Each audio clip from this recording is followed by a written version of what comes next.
Përshëndetje të dashur dhe mirë se erdhët edhe në videon e radhës. Në këtë mësim, në këtë video, do të shohim pak mësimin numër 2 të nivelit të 2 të gjuhës angleze A2-shit. Do të ndalemi në këto aspekte, ndër të tjera. Do të shikojmë pak përdorimin e foljes jam në formën negative, në formën mohore, pra verb be negative, and question dhe pyetje. Për shumicën prej jush që tashmë keni ndjekur edhe videot e nivelit të parë, pjesa më e madhe do të jetë një përsëritje, por do të shikojmë edhe disa aspekte të reja që do të shtojmë edhe në këtë nivel. Veç kësaj do të flasim pak për shtetet dhe kombësit, countries and nationalities. Do të flasim për numrat nga 30 deri në 1000, numbers from 30 to 1000. Do të shikojmë edhe disa tinguj të tjerë, vowel sounds, tinguj që u përkasin zanoreve. Le të fillojmë pak me aspektin e parë, countries. Tani, ndoshta jo të gjitha në varësi të nevojës tonë për çfarë po e mësojmë anglishtën, ndoshta jo të gjitha shtetet nga nevojitet, do të shikojmë disa prej tyre, pastaj në varësi të nevojës tonë mund të përqendrohemi tek ato që na interesojnë më tepër. Tani, nëse shikoni në ekran, e kam ndarë në 3 kolona.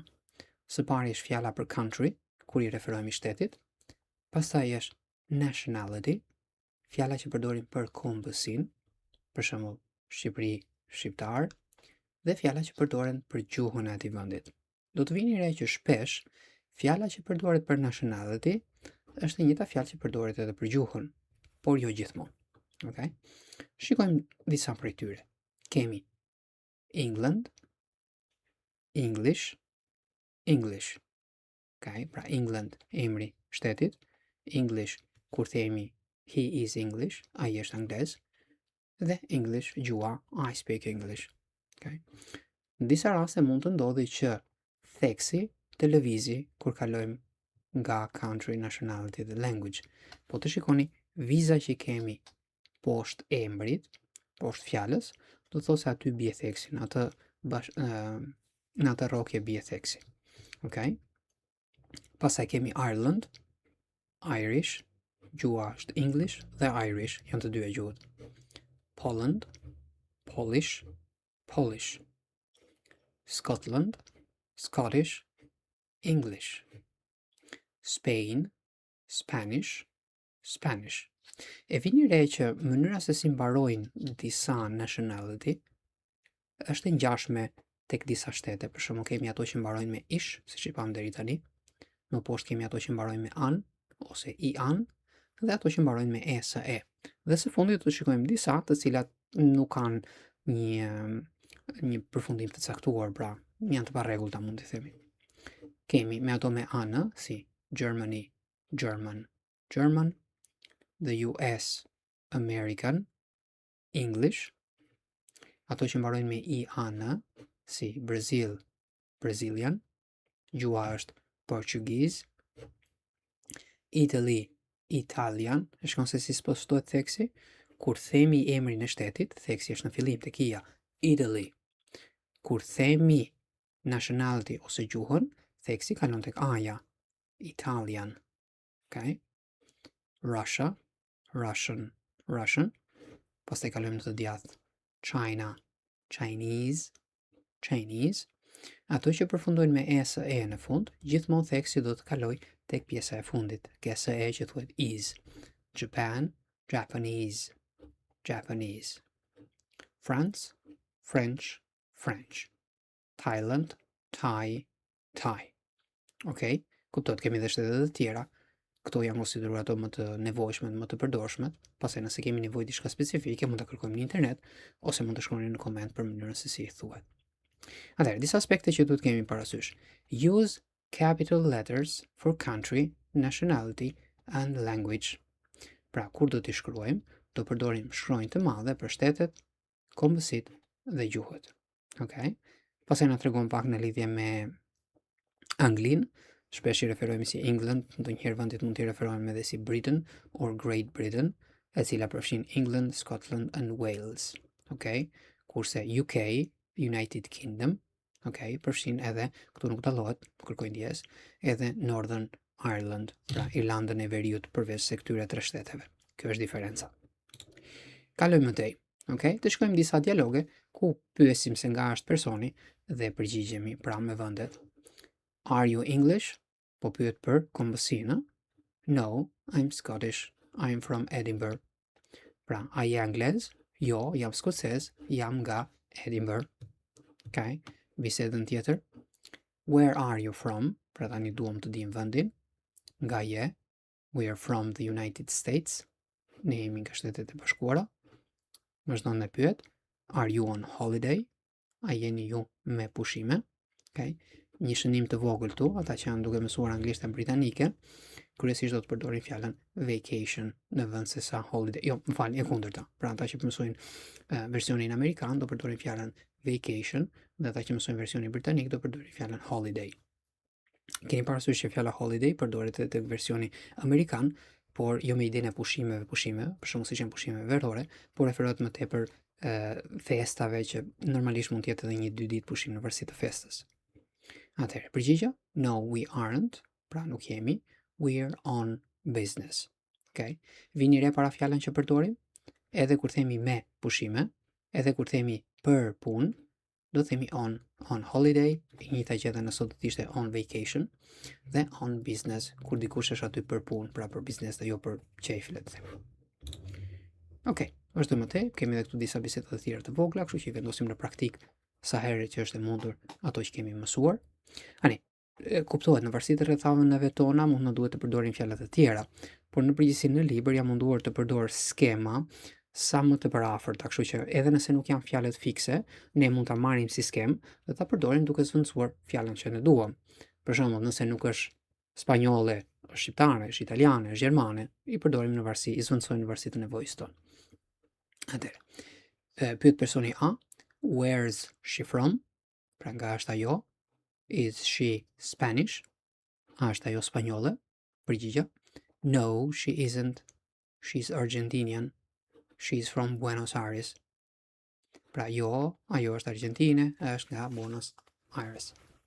Vazhdojmë në të djathtë, edhe këtu një bisedë e shkurtër, personi A, delicious. Okay, po provon diçka e shijshme. Is it from Germany? Shkoni si përdorin it, sepse po i referohet një ushqimi ose pije, nuk ka rëndësi, por nuk po i referohet një individi që të themi hi ose she. Përgjigja, no, it isn't. It's French. Është franceze. Okay? Vazhdojmë të le të shohim pak aspektin gramatikor, për gramatikën në lidhje me përdorimin e foljes jam, foljes bi në formë negative dhe pyetje. Kujtojmë edhe një herë që për të ndërtuar formën negative të foljes jam, të foljes bi, mjafton që mbas foljes jam të vendosim not. Okay? Këtu kemi parë i shikojmë të dyja format, edhe full form, edhe contraction. Kujtojmë edhe një herë që të dyja janë të sakta, zgjedhim ne se këtë do të përdorim. I'm not, atëre, I am not, I'm not. You are not, you aren't. He, she, it është njësoj, të gjitha bën me is not, he isn't, or she isn't, it isn't. We are not, we aren't, you are not, you aren't, dhe they are not, they aren't. Okay? Edhe këtu në anglisht përshkrimi se si e formojmë, put not after the verb to make negatives. Pra vendos fjalën not mbas foljes be, nuk ka rëndësi nëse është is ose are, të treja bën pjesë të foljes be, që të bëjmë formën negative, pra formën mohore. Okay. Tani, not mund të shkurtohet vetëm në këtë mënyrë, pra me përemrin, më falni, mund të shkurtohet vetëm me përemrin I. I am, I'm. Kurse is dhe are ka dy mënyra se si mund të shkurtohet. Mund të shkurtojmë me foljen, si që bëm këtu, isn't, aren't, por gjithashtu mund të shkurtojmë foljen me përemrin dhe të lëm not. Për shumë, shikoni këtu shembull? Mund të themi you aren't, mund të themi you're not, mund të themi he isn't, mund të themi he is not. Të dyja janë të sakta. Kë do përdorim? Vendosim ne të përdorim. Zakonisht në video unë do të përdorim një prej tyre, për mos i gatruar studentët duke kaluar nga njëra te tjetra. Por ndihuni rehat të përdorni ato që ju e keni më mbar. Atëherë, të shikojmë pak pyetjen. Kujtojmë edhe një herë, e kemi parë edhe në nivelin e parë. Si e ndërtojmë pyetjen kur kemi të bëjmë me foljen ja, me foljen bi? Mjafton që foljen ta vendosim përpara subjektit, zakonisht përpara përemrit. Okay? Për shembull, nëse themi ne I am, tregojmë që unë jam, si do bëjmë pyetjen? Am I? Përgjigjet pasaj përsëri përdorim foljen be. Yes, you are. No, you aren't. Okay? Are you? Is he? Are we? Are they? Okay? Edhe këtu në anglisht të na tregon, nuk duket një pjesë nga kamera. In question, put be before the subject. Okay? Do not use contraction in positive short answers. Okay, edhe kjo diçka teknike e vogël, por pse jo e themi. Kur japim përgjigje të shkurtra, qoftë pozitive, qoftë negative, nuk përdorim shkurtime.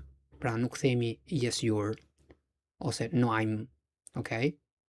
Do themi yes you are, yes he is. Okay? Kjo është ideja. Por janë gjëra të detajuara. Le të shikojmë pak në lidhje me pronunciation. Edhe këtu na duhet pak kujdes, sidomos tek ato tinguj të cilat nuk i kemi në gjuhën shqipe. Shqyr, mirë, shumicën e tingujve i kemi në gjuhën shqipe, kështu që në përgjithësi si shqifolës nuk hasim shumë vështirësi në pronunciation të gjuhës të fjalëve në gjuhën angleze. Por ka disa raste të vogla ku mund të jetë nevojshme të punojmë. Atëherë, edhe një herë. Nëse shikoni tek këtu flasim gjithmonë jo për shkronjat që shkruajmë, flasim për simbolet fonetike që tregojnë se si lexohet një shkronjë ose kombinimi i dy shkronjave. Kur shikojmë dy pika, do thotë që ky si tingull është i zgjatur. Ka makina. Okay? Nëse shikojmë këtë simbolin, tani simbolet mund të kenë pak ndryshim të vogël nga versioni britanik dhe versioni amerikan, nuk është një problem i madh. Do të thotë që do të kemi diçka ndërmjet as edhe os. Okay? Për shembull kemi rastin e orës, nuk themi clock, themi clock. Ndonjëherë diferenca mund të jetë e vogël dhe nëse nuk kemi ambientuar me atë tingull, mund edhe mos e dëgjojmë fare si tingull, mund të ndodhi edhe kjo, mund të dëgjojmë o në vend se atë tingullin e përbashkët. Okay? Edhe një herë, personalisht u sugjeroj studentëve që kur e kanë të vështirë ose derisa të arrijnë ta përvetsojnë, sepse mund të duhet pak kohë nga një person te tjetri, derisa ta përvetsojnë atë tingull, ta anojnë nga tingulli më i parafort. Okay? Do kujdes në disa raste sepse mund të nuk kuptojë një fjalë tjetër, por kur ndodh kjo do ta përmendim pasaj. Kështu që te clock mund ta anojmë nga oja derisa ta ambientojmë me tingullin. Eja me kokë poshtë nën kupton atë që ne në shqip themi ë, si computer, k, edhe pse shkruhet me o e themi me ë, k, computer. Nëse shkruajmë e normale ose ndonjëherë mund të nënkuptohet nga treshi i kthyer nga ana tjetër, se tham varet pasaj ka disa ndryshime tek simbolet fonetike nga anglishtja, nga versionet e ndryshme të anglishtes. Është eja normale, egg, okay. Pasaj mund të kemi ou ose u, phone, okay. Dhe mund të kemi si chair, okay. Diferenca është e vogël. Kalojmë pak tek numrat. Tani, në lidhje me pronunciation, nëse shikoni edhe tek videot që bëj, por edhe me studentët e mi, nuk i kushtoj aq vëmendje sa u kushtoj pjesëve të tjera. Mos më kequptoni, nuk do thotë se nuk është e rëndësishme pronunciation. Thjesht varet nga koha dhe energjitë që ka në dispozicion dikush. Nëse dikush ka, nuk e di, 10 minuta inqerkore në ditë për të punuar, do të ishte më e rëndësishme të punojmë për shembull me aspektet gramatikore, të punojmë për shembull me foljet, dhe nëse na mbetet kohë pastaj kalojmë edhe me gjërat siç janë pronunciation, i cili do kohën e vet që të realizohet. Pra kjo është ideja e përgjithshme, domethënë energji dhe kohën tonë të fokusojmë te gjërat më të rëndësishme, nga ku edhe mund të nxjerrim më shumë, dhe pastaj masi kemi kompletuar këto, mund të kalojmë te gjërat dytësore, le të themi. Okay? Të shikojmë pak numrat. Tani do shkojmë numbers from 30 to 1000. Do shkojmë disa prej tyre, kuptohet, nuk do t'i përmendim të gjithë. Okay? 30, 30, i shikoni me numra, nuk do t'i përmendë. 31, 40, 47, 50, 60, 70, 80, 90. Okay? Tani, ndalemi 2 sekonda kështu. Nëse do të shikoni videon, kur përmendim numrat nga 11 deri tek 20, okay, sidomos numër 13 dhe 19, duhet pa kujdes. Nëse do shikoni atë video, do shikoni që pjesën e fundit e kam bërë me të kuqe, shkruhet T-E-N, kur themi për shembull 13, pse e kam bërë me të kuqe? Sepse theksi aty bie në fund, 13. Kurse kur themi 30-ën, theksi është në fillim. Përveç se nuk ka n në fund, theksi bie në fillim, 30, 30, 13. Përse e përmend këtë? Sepse nëse ne pa dashje zvendësojmë theksin, okay? Nuk e vendosim në fund, në vend të themi për shembull 13, po themi 13, mund të jetë e vështirë për dëgjuesin të kuptojë nëse ne po flasim, po themi për 13-ën apo 30-ën. Sidomos kur jemi duke folur për shembull në telefon. Kuptohet, nëse është e shkruar është e lehtë për ta dalluar diferencën si në numër, si në fjalë. Okay? Pra, kushtojini vëmendje këtij aspekti. Pastaj, ja të kemi edhe këtu kam përmendur për shembull 15, e shikoni? Përveç se përfundon me t e n, që themi tin, e theksi është në fund 15. Kurse kur themi numrat 30, 40, 50, theksi është në fillim 50, nuk themi 50, themi 50. Okay? Tani, një gjë që u sugjeroj studentëve është që kur thon numrat, kur janë duke mësuar numrat nga 13 deri te 19, ta egzagjerojnë pak. Derisa të fillojë të bëhet normale për tyre. Për shembull, të themi 15, 16, edhe pse nuk thuhet kaq e theksuar, por që derisa ta ambientohen me këtë logjik. Atëherë, kalojmë pak tek 100. Numri 100 mund ta themi në dy mënyra. Mund të themi 100, mund të themi dhe 100. Keni parasysh që në anglishtën e përditshme, atyre u vinë më mbar që njishin, në përgjithësi ta zvendçojnë me ë, pra do të vinë më mbar të thonë 100 sesa 100, por të dy janë të sakta. 250, atëherë mbani mend që përpara dhjeçeve do vendosim and. Çfarë duhet të them? Nëse un kam 250, do them 250. Edhe nëse kam 205 për shembull, përsëri do them and 205.